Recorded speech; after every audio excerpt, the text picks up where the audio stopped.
Welcome to Vivid Verses. If our words resonate with you, please subscribe, tap the like, and share your thoughts and your feelings in the comments. Now let's begin. You need to understand the economics of the situation before you can understand a marriage. People look at divorce as an emotional failure, but in our case, it was a business dissolution. My wife, Sophie, didn't start out as a monster. She started out as a project manager who found a market inefficiency and exploited it. The inefficiency was our privacy, and the market was the algorithmic preference for domestic incompetence. We had a deal. That's how this started. She was in digital marketing, burning out on client calls and KPIs that shifted every quarter. I was and am a high school history teacher. We looked at the numbers. Her salary was higher, but my benefits were better. She wanted to try content creation. We sat at the kitchen table with a spreadsheet open on her laptop. The agreement was precise. She had 12 months. If she could match her corporate net income within a year, she stayed independent. If not, she went back to LinkedIn. My salary would cover the mortgage, the utilities, and the groceries. Her savings would cover the camera gear, the ring lights, and her personal discretionary spending. It was a fair operational strategy. The first 3 months were negligible. She did day in the life vlogs, makeup tutorials, the standard aesthetic content that saturates the platform. The engagement was flat. The saturation in that niche is too high. The barrier to entry is too low. She was frustrated. She was tracking the analytics like a day trader, watching the retention graphs flatline at the 7-second mark. Then the accident happened. It's important to note that the destruction of my reputation began with a misinterpretation. I had just finished grading a stack of AP European history midterms. I was exhausted. I was sitting at the kitchen island, staring at the backsplash, holding a cold cup of coffee. I wasn't sad. I was just deactivated. Sophie was filming a coffee-making reel in the foreground. She didn't realize I was in the frame until she was editing. She posted it, but she added text overlay. It said, "When you ask him to empty the dishwasher and he acts like his world is ending." It wasn't true. I had emptied the dishwasher before I started grading. But the truth is irrelevant to the algorithm. The algorithm creates a feedback loop based on retention and interaction. The video did 400,000 views in 6 hours. The comments were the fuel. They were visceral. Weaponized incompetence, they said. "He's useless, sis. Divorce him. Why do men act like children?" Sophie showed me the numbers that night. Her eyes were bright, not with love, but with the dopamine hit of validation. She showed me the engagement rate. It was 300% higher than her best fashion haul. She said, "It's a character, Arthur. It's a relatable dynamic. We're selling a trope." I told her I didn't want to be a trope. I told her I was a professional with a degree and a career, and I didn't want to be presented as a dead weight. She countered with the financials. She showed me the creator fund payout estimation. She showed me the inbound emails from sponsors who wanted to tap into the relatable relationship demographic. "It's just for the algorithm," she said. "It's a skit. Nobody thinks Robert De Niro is actually a gangster. Nobody will think you're actually a slob. It's performance art." I capitulated. That was my mistake. I looked at the spreadsheet. I looked at her excitement, and I agreed to be the prop. I didn't realize that when you play a role long enough, the audience forgets you're acting. The house ceased to be a residence. It became a set. If you've never lived in a content house, you can't appreciate the logistical nightmare. It's not just the cameras, it's the staging. Real life is messy, but it's the wrong kind of messy. Content requires a curated mess. Every Saturday was production day. We had a shoot schedule on the whiteboard. One video required the living room to look like a disaster zone. The narrative was that I had been watching football all day while she cleaned. The reality was that I don't watch football, and the house was clean. So she spent 20 minutes pulling clean laundry out of the hampers and scattering it across the floor.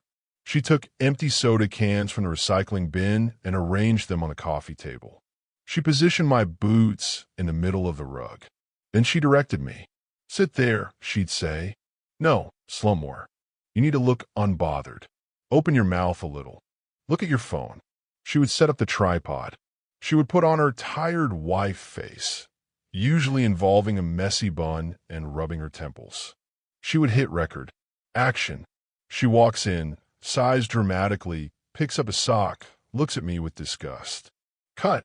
Okay, that was good," she'd say, checking the playback. "But, Arthur, you looked up too fast. You need to ignore me for at least 3 seconds. Let the tension build. The comments go crazy when you ignore me." We would do 4 or 5 takes. I would sit there, surrounded by a mess she created, pretending to be a man I wasn't, so strangers could validate her martyrdom. After the shoot, I would help her clean up the mess. That part never made it to the edit. The psychological toll wasn't immediate. It was cumulative. It's a slow erosion of identity. You start to dissociate. I would be at work, teaching the Congress of Vienna, and I'd feel fine. I was Mr. H, the teacher who didn't tolerate late papers but gave extra credit for original thought. Then I'd drive home, and I'd see the ring lights set up in the hallway, and I'd shrink. I became the husband, the deadbeat, the prop. The anniversary video was a turning point in the severity of the fabrication. We had celebrated our anniversary on the correct date. We went to steakhouse. I gave her a necklace. We had a good night. 3 days later, she saw a trend on TikTok where women filmed their husbands forgetting important dates. She needed content. She handed me my old Yardwork hoodie, the one with the paint stains. "Put this on," she said. "Why?" "We're doing the anniversary trend. I'm going to come in with a gift, and you're going to look up and say, 'Wait, that's today.'" I refused. I told her it made me look like I didn't care about her. She pulled up an email. It was a contract offer from a meal kit delivery service. The payout was $5,000 for a series of 3 videos. But the contract had an engagement clause. She needed a viral hit to secure the rate. "It's $5,000, Art," she said, "for 10 minutes of work. That's 2 months of your mortgage payments. Are you really going to let your ego cost us $5,000? She weaponized the logic of the business against me. If I said no, I was costing the household revenue. So I put on the hoodie. She applied a menthol stick under her eyes to stimulate tears. She set the lighting to cool to make the room look starker. She hit record. She walked in, holding a wrapped box. It was empty. She presented it to me with a trembling hand. I looked up from my phone. I delivered the line. "Wait, that's today." She stared at me, let a single tear track down her cheek, and walked out of frame. The video did 2.4 million views. The comments were toxic. People analyzed my body language. They said I had narcissistic eyes. They said I looked checked out. They said she was a saint for staying with me. Sophie was ecstatic. She secured the meal kit deal. We went out for sushi to celebrate. She paid. She made a joke about it. "See, the deadbeat husband just bought us dinner." I didn't laugh. I was watching the people at the next table, wondering if they recognized me, wondering if they thought I forgot my anniversary. That brings us to the professional consequences. There's a fallacy that the internet is separate from the real world.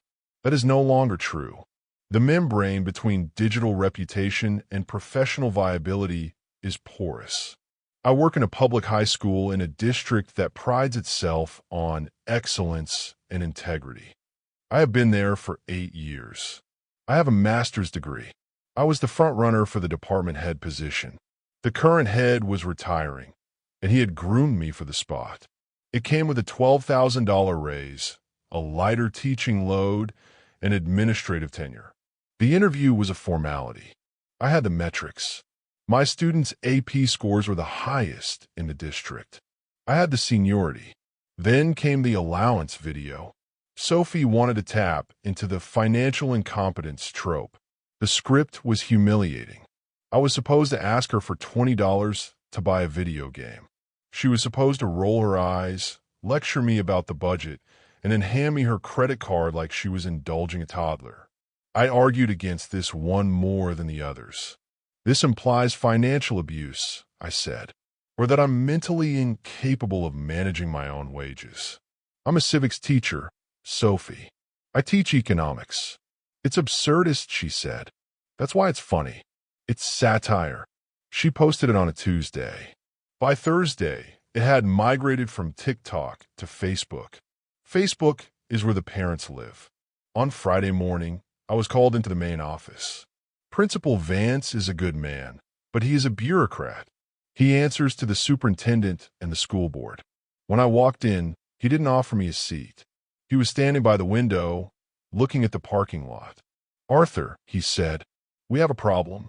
He walked to his desk and turned his iPad around. It was paused on a frame of the video, me holding my hand out, looking petulant, while Sophie waved a credit card in my face. The caption read, "When he thinks money grows on trees." A parent sent this to the board, Vance said. "Mrs. Gable. She's on the hiring committee." I felt the blood drain out of my hands. "It's a skit, Vance. My wife is a content creator. It's a joke." "I know that," Vance said. He sounded tired. "I know you. I know you balance the department budget better than I do. But Mrs. Gable doesn't know you. She knows what she sees. And what she sees is a teacher who is being presented to the world as infantilized." He tapped the screen. The concern raised was about authority. How can you command a respect of 18-year-old seniors when their parents are watching you beg for pocket money on the internet? "It's a liability, Arthur. It's a distraction." He looked me in the eye. "We're going with Henderson for the department head." Henderson, a man who still struggled to use the smartboard. A man who had been there 3 years less than me, but a man whose digital footprint was non-existent. "Is that final?" I asked. "It is. I'm sorry. You have to understand the optics." I walked out of the office. I walked past Henderson's classroom. He was showing a movie. I went to my room, sat at my desk, and waited for the bell. I lost a promotion, a raise, and a career trajectory because of a 15-second clip. When I got home, the house was a wreck. Not a staged wreck, a real one. Sophie had been filming unboxing videos for a skincare brand. There were cardboard boxes, styrofoam peanuts, and plastic wrap covering the dining table and the floor. The ring light was still set up, blindingly bright in the dim afternoon. Sophie was on the couch, editing on her phone. She didn't look up when I walked in. "Hey," she said, distracted. "Can you break down those boxes? Recycling is tomorrow." I stood there, holding my briefcase. I looked at the styrofoam on the floor. I looked at her. "I lost the promotion," I said. She paused the video. She looked up, her brow furrowed. "What?" "What?" "The allowance video." Mrs. Gable saw it. She told the board I looked incompetent. Sophie let out a short, dismissive breath. "That's ridiculous. Did you explain it's a joke?" I did. It didn't matter. The image is the reality. Sophie. They think I'm a child. She rolled her eyes. "God, boomers have no media literacy." "Whatever." She looked back at her phone. "Look, honestly, Art, it's fine. I made $3,000 on that video alone. The sponsorship bonus is another too. That covers the raise you would have got, right? We're fine." That was the moment. It wasn't a hot flash of anger. It was a cold, mechanical realization. She didn't care about my career. She didn't care about my dignity. She viewed my job as a low-yield bond and her channel as a high-growth stock. My reputation was just collateral she was willing to burn to keep the engagement numbers up. She had ceased to be my partner. She was a hostile entity managing an asset. Me, poorly. If I screamed, she would record it. She would post it with the caption, "He's jealous of my success." I knew her playbook. I knew the narrative she was building. If I left now, I would be the bitter, unsupportive ex-husband. The internet would side with her. I would be the villain forever. I needed to change the narrative. I needed data. I didn't say another word about the promotion. I took off my coat. I broke down the boxes. I took them to the curb. Then I started planning. I treated the next 6 weeks not as a marriage, but as an undercover investigation. I needed indisputable proof of the fabrication. I needed to show the direction, the staging, and the intent. I bought 3 high-fidelity audio recorders. They are small, black squares, smaller than a matchbox, with a magnetic backing. I bought them with cash in an electronics store 3 towns over. I taped one to the underside of the granite overhang on the kitchen island, the primary shooting location. I taped one to the back of the headboard in the bedroom. I kept the third one in my pocket at all times. I ordered a pair of glasses online. They were thick-rimmed, stylish frames that contained a 1080p camera in the bridge and a microphone in the arm. I told Sophie I needed a new prescription and wanted to try a trendier look. She approved. She said they made me look more hip, which would play well for the younger demographic. I wore the glasses for every shoot. The data collection was meticulous. I didn't want hours of silence. I wanted the smoking guns.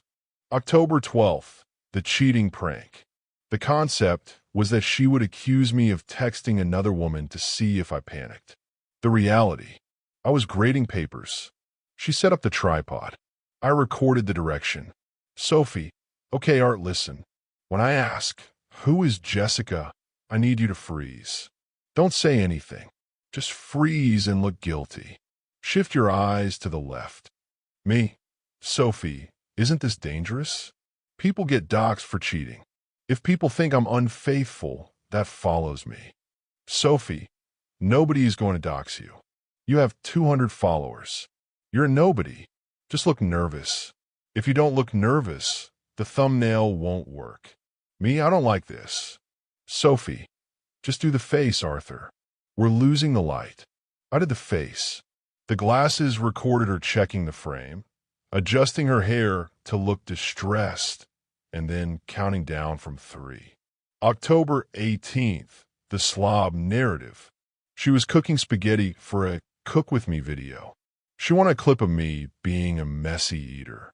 She stood over me with a ladle of sauce. Sophie, you're too clean. It looks fake. Here. She took the ladle and smeared marinara sauce on the collar of my white button-down shirt. Sophie, rub it in. It needs to stain. Okay, now when I start filming, wipe your mouth on your sleeve. Don't use the napkin. I recorded her physically applying the stain to my clothing. I recorded her critiquing my wiping technique as not being gross enough. November 4th, the confession. This was the most critical piece of evidence. We were driving to her parents' house. The car is a safe space because she doesn't film while driving, too much road noise. I had the recorder in my pocket running. I asked her, do you ever worry that this is ruining my reputation? That people actually think I'm a bad person? She laughed. It was a cold, distinct laugh. Sophie, Art, it doesn't matter what they think. They engage. That's the only metric. If they hate you, they comment to tell me to leave you. If they pity me, they share. You're the heel. It's like wrestling. You're the bad guy. It's valuable. The bad guy drives the plot. Me. So you don't care that my colleagues see this? That my students see this? Sophie, your colleagues are broke teachers. We're building an empire. Who cares what a bunch of civil servants think? I had it. Explicit admission of fabrication. Contempt for my profession. Acknowledgement of the heel strategy. I gathered the footage. I transferred the files to an external hard drive that I kept in my locker at school. I didn't edit at home. I didn't want to risk her walking in. I waited for the window. Sophie was scheduled to go to a brand activation trip in Cabo San Lucas with 4 other influencers. She would be gone for 5 days. I took 3 personal days from work. As soon as her Uber left for the airport, I went to work. I moved out first. I had already secured a lease on a 1-bedroom apartment on the north side of the city. I hired movers who specialized in rapid relocation. We moved my books, my clothes, my desk, and the furniture I paid for. I left the pieces she bought. I left the aesthetic chairs. I left the ring lights. I sat in the empty guest room with my laptop and the hard drive. I am not a video editor by trade, but I know how to structure a lesson plan. I know how to build an argument. I didn't want a rant. A rant looks emotional. A rant looks like a he said, she said. I wanted a documentary. I wanted an autopsy. I used a split-screen format. On the left side of the screen, the viral video. On the right side of the screen, the reality captured by my glasses or the hidden cameras. I started with the laundry video. Left screen, me sitting amidst a pile of clothes, looking lazy. Caption, he never helps. Right screen, time-lapse footage from the security camera in the corner of the living room, which she ignored. It showed her dumping 3 baskets of clean, folded laundry onto the floor. It showed her kicking the clothes around to spread them out. It showed her positioning me in the chair. I moved to the allowance video. Left screen, the final cut where I look pathetic. Right screen, the footage from my glasses. Her hand holding the credit card. Her voice saying, hold it lower so the light catches the platinum. Okay, now I want a little bit more. Higher pitch. Make yourself sound pathetic. I included the audio from the car ride. I put the text on the screen as she spoke. Your colleagues are broke teachers. You're just the heel. I overlaid the revenue numbers. For every video shown, I put a black text box over it. Revenue generated, $2,400. Revenue generated, $4,500. I ended the video with a simple black screen and white text. I'm not a character. I am a teacher. I lost my promotion because of these fabrications. I am reclaiming my name. The video was 18 minutes long. I titled it, The Prop. I uploaded it to YouTube. I created a new channel under my own name. I scheduled it to go live at 9 a.m. on the Tuesday she was flying back. I left the house keys on the kitchen counter. Next to them, I left a printout of the bank transfer. I had withdrawn exactly 50% of our joint savings. Not a penny more. I also left the divorce papers already signed by me. I drove to my new apartment. I unpacked my books. I assembled my bookshelf. It was quiet. The internet is a machine that runs on outrage, but it prefers a plot twist. I checked the analytics at noon. 12,000 views. By 3 p.m., a commentary YouTuber with 2 million subscribers had picked it up. He tweeted, "The husband from the Deadbeat Diaries just dropped a nuke. This is the biggest expose of the year." By 6 p.m., the video had 800,000 views. My phone started buzzing. I had silenced calls from Sophie, her sister, and her parents. But I could see the screen lighting up. It was a solid block of notifications. I watched the tide turn in real time. The comments on her TikToks, which had previously been filled with sympathy, shifted instantly. You staged the laundry? That's psychotic. Broke teachers? Lady, he pays your mortgage. Justice for art. People hate being duped. They felt foolish for believing the skits. Their sympathy curdled into aggression. They dissected her old videos, pointing out the continuity errors I had highlighted. They flooded her sponsors with clips of the broke teacher's comment. By the time Sophie landed, she had lost the meal kit contract. The skincare brand issued a statement distancing themselves from derogatory comments regarding public servants. She came to my school 3 days later. She couldn't get inside. The security guard, who knew me and liked me, stopped her at the front desk. He called my classroom. "Mr. H, your ex-wife is here. She's in the parking lot. She says she needs to talk." I finished my lesson on the separation of powers. I dismissed the class. I walked out to the parking lot. She was standing by my Honda. She looked smaller than she did on camera. She wasn't wearing makeup. She looked exhausted. "You ruined me," she said. Her voice was shaking. I stopped 10 feet away. I corrected the record. "You could have just asked me to stop." "I did, Sophie. I asked you multiple times. You told me it was just for the algorithm. You told me my reputation didn't matter." She pulled her phone out. I saw her thumb hovering over the record button. I'm not recording, she said, seeing me look. She put it in her pocket. I can't delete the comments. They're doxing my parents. They're calling me an abuser. I can't post anything without getting ratioed. I know the feeling, I said. It affects your career, doesn't it? She looked at me, and for a second, I saw the woman I married. But then the producer took over. Look, she said, we can fix this. We can spin it. We could do a reconciliation arc. We film a sit-down video. Apology. Tears. We explained that the deadbeat character was a mutual art project that got out of hand. We can monetize the redemption, Arthur. It would be huge. I stared at her. She was standing in the wreckage of our marriage, and she was trying to script the sequel. She was incapable of existing outside the lens.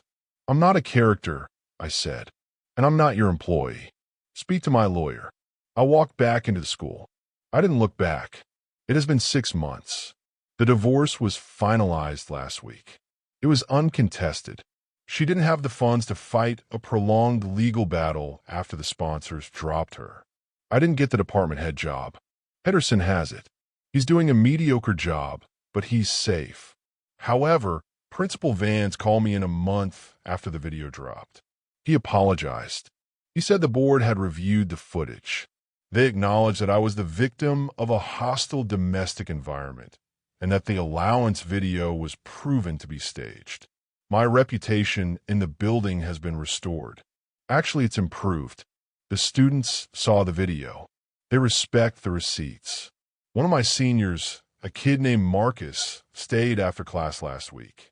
Mr. H, he said, my mom used to watch your wife. She was so mad at you.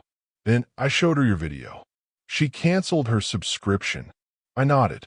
Always check your sources, Marcus. Yeah, he grinned. You really exposed the algo, huh? I just showed how the sausage is made. Sophie tried to pivot. She attempted a healing journey series, painting herself as the victim of a vindictive man who secretly recorded her. It didn't stick. The broke teacher's audio clip was too damning. The internet has a short memory, but it holds a grudge against arrogance. She eventually deleted her main account. I heard from a mutual friend she's working as a social media coordinator for a mid-sized insurance firm. Back to the corporate grind, she tried to escape. I live in my quiet apartment. The walls are bare. I have a second-hand couch. When I come home, I put my keys in a bowl. If I leave a jacket on the chair, it stays there. There is no ring light. There is no audience. I lost a version of my life. I lost 5 years of trust. But I have my name back. When you Google me now, you don't see the man who can't use a washing machine. You see the teacher who kept the receipts. That is the only metric that matters. Thank you for listening. That brings today's story to a close. If you enjoyed it, please consider subscribing. See you next time.